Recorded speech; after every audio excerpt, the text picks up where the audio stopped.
এই পৃথিবীতে কার্যত কিছুই অসম্ভব নয় যদি আপনি ইতিবাচক মনোভাব বজায় রাখেন। ইতিবাচক চিন্তাভাবনা আপনাকে নেতিবাচক চিন্তাভাবনার চেয়ে ভালো কিছু করতে দেবে। জেতা মানে সর্বদা প্রথম হওয়া নয়। জেতার অর্থ হল আপনি আগের চেয়ে ভালো করছেন। আশাবাদ একটি সুখের চুম্বক।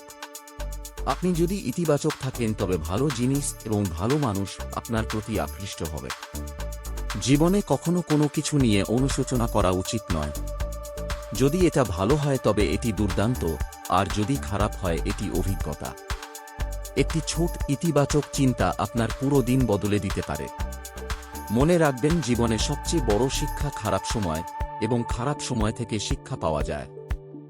আপনি যদি ইতিবাচক হন তবে আপনি বাধার পরিবর্তে সুযোগগুলি দেখতে পাবেন।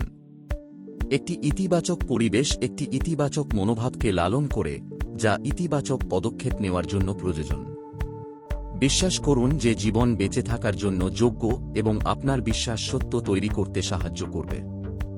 ইতিবাচক চিন্তাভাবনার সাথে আপনার ইতিবাচক কর্ম সাফল্যের দিকে এগিয়ে নিয়ে যায়। নেতিবাচক জিনিসগুলিতে ফোকাস করবেন না, ইতিবাচক দিকে মনোনিবেশ করুন। এতে সমৃদ্ধ হবেন। নিজেকে ইতিবাচক ব্যক্তিদের চারপাশে ঘিরে রাখুন, তাহলে আপনিও একজন ইতিবাচক ব্যক্তি হবেন। নেতিবাচক মানুষকে যত কম সাড়া দেবেন, জীবন তত বেশি ইতিবাচক হবে। প্রতিটি দিন ভালো নাও হতে পারে, কিন্তু প্রতিদিনের মধ্যে কিছু ভালো আছে। সাফল্য চূড়ান্ত নয়, ব্যর্থতা মারাত্মক নয়, এটি চালিয়ে যাওয়ার সাহসই গুরুত্বপূর্ণ। সাফল্যের চাবিকাঠি হল আমাদের সচেতন মনকে আমরা যে জিনিসগুলি আকাঙ্ক্ষিত করি তার উপর ফোকাস করা। ব্যস্ততার পরিবর্তে উৎপাদনশীল হওয়ার দিকে মনোনিবেশ করুন। সফল হওয়ার জন্য নয়, বরং মূল্যবান হওয়ার জন্য চেষ্টা করুন।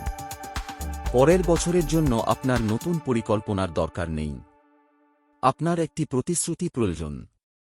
আমরা যখন আমাদের চেয়ে ভালো হওয়ার চেষ্টা করি তখন আমাদের চারপাশের সবকিছুও ভালো হয়ে যায়। আপনার প্রতিভা নির্ধারণ করে আপনি কি করতে পারেন। আপনার অনুপ্রেরণা নির্ধারণ করে আপনি কতটা করতে ইচ্ছুক। আপনার মনোভাব নির্ধারণ করে যে আপনি এটি কতটা ভালো করবেন। আপনি আজ যা করবেন তার উপর নির্ভর করবে ভবিষ্যৎ। মানুষ খুব কমই সফল হয় যদি না তারা যা করছে তাতে আনন্দ পায়। জীবনে সফল হতে চাইলে দুটি জিনিস প্রয়োজন: আত্মবিশ্বাস আর জেদ।